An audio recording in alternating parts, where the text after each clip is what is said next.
Здравейте, хора! Съжалявам, че толкова време нямаше. И днеска ми купиха най-яката напитка на Криската. А именно хак. Да, много яка. Ето я Криската хак.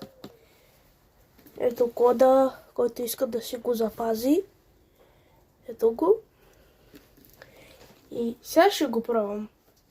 Пробвах го аз сама. 4 лева струва, само да кажа.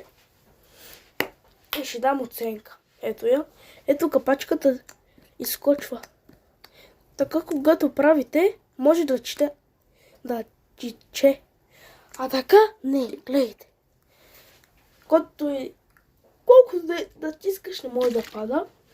И сега ще го пробваме. Пак казвам, струва 4 лева.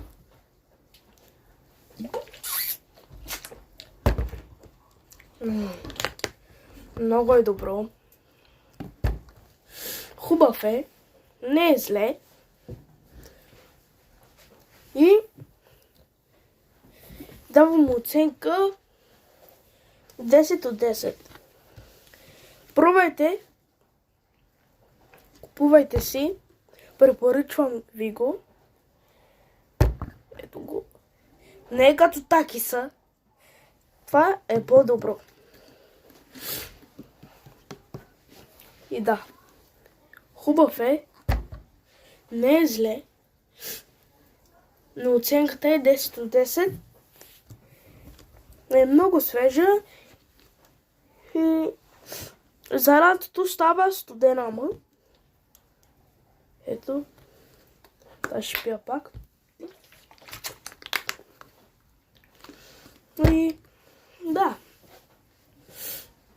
И е много хубава, само това да кажа. Много е хубава. Препоръчвам ви го. Може при вас да струва 3 лева, 4 лева, 2 лева, но се заслужава.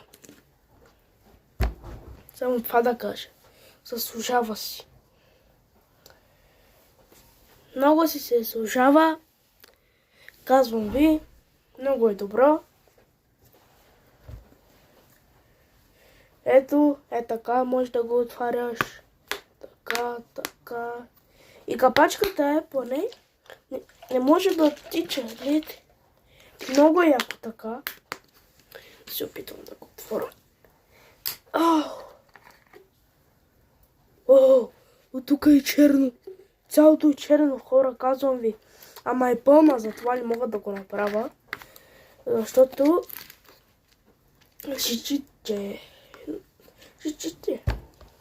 ще пада. Хайде така по-лесно.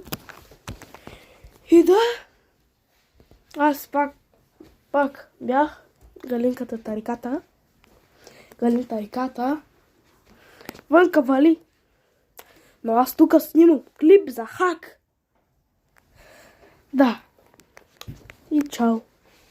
Друг път, когато ще си купя бялото и бялото ще покажа. Айде, аз бях.